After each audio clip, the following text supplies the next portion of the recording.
গঙ্গা ভারতের এক বিস্তীর্ণ অঞ্চলের জীবনরেখা, কিন্তু একে বাঁচিয়ে রাখার চেষ্টা কোথায়? উৎস থেকে সাগর পর্যন্ত অপচনশীল আবর্জনার পাহাড় নদীর দুই পারেই। আসার কথা, ভারতের কেন্দ্রীয় পরমাণু গবেষণা কেন্দ্র এই দূষণ প্রতিরোধে এক উল্লেখযোগ্য পদক্ষেপ নিয়েছে।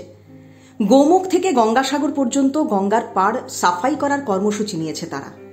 ইতিমধ্যেই প্রথম পর্যায়টি সম্পন্ন হয়েছে গোমুখ থেকে হরিদ্বার পর্যন্ত। এই কর্মসূচিকে প্রশংসা জানানোর পাশাপাশি প্রশ্ন উঠছে, নমামি গঙ্গের মতো বিপুল প্রচারিত প্রকল্প থাকা সত্ত্বেও গঙ্গা পাড়ের এমন দুরবস্থা কেন? 2014 সালে 20,000 কোটি টাকা বরাদ্দ নিয়ে এই প্রকল্পের সূচনা হয়, কিন্তু মোদির এই স্বপ্নের প্রকল্পটি শেষ পর্যন্ত কাঙ্ক্ষিত সাফল্য পায়নি। গঙ্গা পাড়ের দুরবস্থাই তার প্রমাণ। 1986 সালে গঙ্গা অ্যাকশন প্ল্যানও একইভাবে ব্যর্থ হয়েছিল। গঙ্গাকে স্বচ্ছ ও নির্মল করে তোলার জন্য খরচ হচ্ছে বিপুল পরিমাণ অর্থ, অথচ নদীর দুই পাড়ে বেআইনি নির্মাণ অব্যাহত।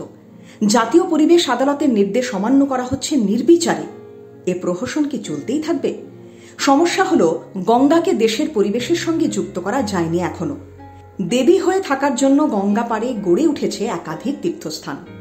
তথ্য বলছে, এই তীর্থস্থান সংলগ্ন এলাকাতেই দূষণের মাত্রা সর্বাধিক। বিভিন্ন ধর্মীয় আচার গঙ্গার দূষণ বাড়াচ্ছে, গঙ্গায় দ্বীপ প্রজ্বলন, গঙ্গায় লক্ষ লিটার তেল ভাসাচ্ছে, কিন্তু কেন্দ্র উদাসীন।